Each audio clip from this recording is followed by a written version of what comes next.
गीता जी का 7वां अध्याय। हे अर्जुन, अपना चित्त मुझ में लगाकर और मेरा ही आश्रय लेकर जिस प्रकार से क्षण से रहित मुझको पूर्ण रीति से जानोगे सो मैं कहता हूँ। हे पार्थ, अब तुमको संपूर्ण ज्ञान विज्ञान सुनाता हूँ। इसे जानकर फिर कुछ जानना नहीं रहता। हजारों मनुष्य में कोई एक ऐसा होता है जो आत्म ज्ञान जानने के लिए यत्न करता है, और इन यत्न करने वालों में भी कोई कोई ही मुझको भली भांति जानता है। पृथ्वी, जल, तेज, वायु, आकाश, मन, बुद्धि और अहंकार, ये 8 प्रकार के भिन्न प्रकृति हैं। ये जो 8 प्रकार की प्रकृति हैं, इन्हें अपरा प्रकृति कहते हैं। इससे अन्य जीव को भूत प्रकृति अथवा परा प्रकृति कहते हैं। इस बात को भली भांति जानो। हे महाबाहो, इस परा प्रकृति से यह जगत धारण किया गया है। हे कुंती पुत्र संपूर्ण प्राणी मात्र मेरी इन दोनों कृतियों से उत्पन्न होते हैं। इस बात को अच्छी तरह जान कि मैं इस संपूर्ण जगत को उत्पन्न, पालन और नाश करने वाला हूँ। हे अर्जुन, जैसे धागे में मणि पिरोई जाती है, उसी तरह यह संसार मुझ में पिरोया हुआ है। इसलिए मुझसे परे कुछ भी नहीं। जलों में रस, सूर्य चंद्रमा में ज्योति, सब वेदों में ओंकार, आकाश में शब्द और मनुष्य में पुरुषार्थ मैं हूँ। पृथ्वी में पवित्र गंध, अग्नि में तेज, तपस्वियों में तप, संपूर्ण प्राणियों में जीवन मैं हूँ। संपूर्ण प्राणियों का सृष्टिकर्ता मैं हूँ। बुद्धिमानों में बुद्धि रूप, बलवानों में बल रूप मैं हूँ। काम रहित जो सात्विक बल है वह मैं हूँ, और धर्म के अनुकूल जो वासना है वह मैं हूँ। सतोगुण, रजोगुण और तमोगुण, ये तीनों मुझसे उत्पन्न हैं। मैं उनके वशीभूत नहीं हूँ। इन्हीं तीनों गुणों से संपूर्ण जगत को मोहित कर रखा है। इससे मुझे कोई नहीं जानता। मैं इन भावों से परे हूँ, इनका नियंता और विकार रहित हूँ। यह मेरी माया बड़ी कठिन है। जो मेरी शरण आते हैं वे ही मेरी माया के पार पहुँचते हैं। हे अर्जुन, मेरी माया ने जिनका ज्ञान हर लिया है, वह उस ज्ञान के दूर हो जाने से वे असुर भाव को प्राप्त हो गए हैं। ऐसे मूढ़, पापी और नाराधम मुझको नहीं पाते हैं। हे धन जय, रोगी, पीड़ित, आत्मज्ञान को जानने की इच्छा करने वाला, संसारी और पारलौकिक भोग भोगने वाला और ज्ञानी के 4 प्रकार के मनुष्य पहले जन्म के पुण्य उदय होने पर मुझे भेजते हैं। इन 4 प्रकारों के मनुष्य पुरुषों में ज्ञानी श्रेष्ठ है, क्योंकि वह सदा हमसे युक्त रहता है। इससे ज्ञानी हमको प्यारा है, और मैं ज्ञानी को बहुत प्रिय हूँ। अर्जुन, बहुत जन्म तक ज्ञान संचित करता हुआ जो इस संपूर्ण जगत को वासुदेव जानकर मेरा स्मरण करता रहता है, वह महात्मा दुर्लभ है। अपनी अपनी प्रवृत्ति के अनुसार मनुष्य धन, जन, स्त्री, पुत्रादिक के लोभ के वशीभूत होकर उन वासनाओं के ज्ञान में डूबकर फलों को पहचान से मोहित मूढ़ प्राणी मुझको अजन्मा विनाशी नहीं जानते हैं। मैं भूत, वर्तमान और भविष्यत इन तीनों कालों में उत्पन्न हुए सभी प्राणियों को जानता हूँ, और मुझको तू ही जानता है और कोई नहीं जानता। हे अर्जुन, इस संसार में आकर प्राणी मुग्ध हो जाते हैं और भोगों में फंस जाते हैं।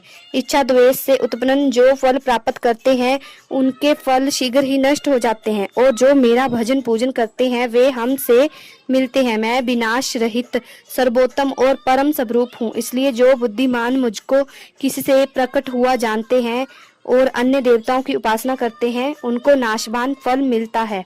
मैं योग माया से आच्छादित हूँ, इसलिए सबके सामने प्रकाशित नहीं होता, केवल अपने भक्तों के ही सामने प्रत्यक्ष होता हूँ।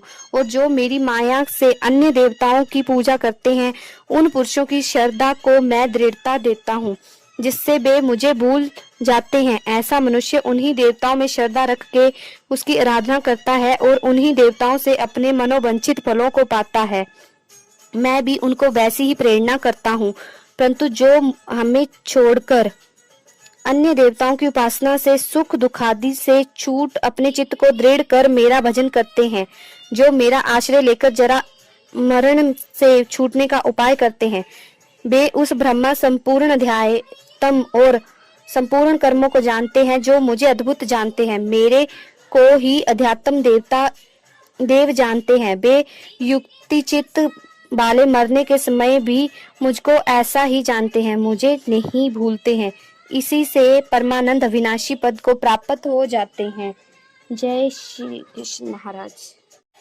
7वें अध्याय का महात्म्य को सुनकर कर श्री लक्ष्मी जी ने कहा, हे प्रभु, अब 7वें अध्याय के महात्म्य को विस्तार पूर्वक हमारे कल्याण के लिए कहो।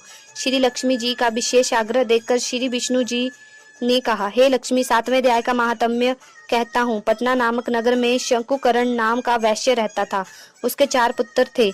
वैश्य व्यापार करने के लिए देश देशांतर में जाया करता था। एक बार मार्ग में जाते उसको काले कोपद चिन्हधारी सर्प ने डस लिया, सो वह परलोक सिधार गया। उसके साथी उसकी दशा देखकर दुखी हुए और उसका दाह संस्कार करके उसके संपूर्ण धन को लेकर घर लौट आए। शंकुकरण के पुत्रों को उसका सब धन देकर उसके मरने का समाचार कह उसकी गति करने को कहा। वैश्य के 4 पुत्र पिता की दुर्गति को सुन बहुत दुखी हुए और ब्राह्मण को बुलाकर पूछा कि सर्प के काटने से जिसका मरण होता है उसे अच्छी गति कैसे मिल सकती है। ब्राह्मणों ने कहा कि जिसका मरण परदेश में हो या सर्प आदि जीवों के द्वारा हो, उसको सद्गति नारायणी बलि से मिलती है। उसके पुत्रों ने शास्त्र की विधि से नारायणी बलि को किया। अनेक प्रकार का दान देकर ब्राह्मण, साधु तथा जाति भाइयों की विधि पूर्वक भोजन कर दिया। शेष धन जो बचा 4 भाइयों ने बांट लिया, परंतु पिताजी के मरने की चिंता और शोक से वे रात दिन व्याकुल रहने लगे। एक दिन शंकुकरण के साथी व्यापारियों से एक पुत्र ने पूछा कि जिस स्थान पर हमारे पिता को सर्प ने काटा वह स्थान मुझे भी बताओ, मैं उस सर्प को मार कर अपने पिता का बदला लूंगा। व्यापारियों ने उसे वैश्य पुत्र को अपने साथ ले जाकर वह स्थान दिखाया। शंकुकरण का पुत्र वहां सर्प के रहने का स्थान ढूंढने लगा। समीप में एक बांबी को देख कुदाली से खोदने लगा। तब उसमें एक बड़ा विषधार सर्प निकला और पूछा, तू कौन है, मेरा स्थान क्यों खोदता है। तब उस वैश्य पुत्र ने कहा, मैं शंकुकरण का पुत्र हूँ। जिस सांप ने मेरे पिता को काटा मैं उसको मारूंगा। तब सांप ने कहा, हे पुत्र, मैं शंकुकरण हूँ, मुझे मत मार। अब तू घर जाकर मुझे इस अधम गति से छुड़ाने का उपाय कर। मेरे पूर्व जन्म के संस्कार से यह दशा हुई है।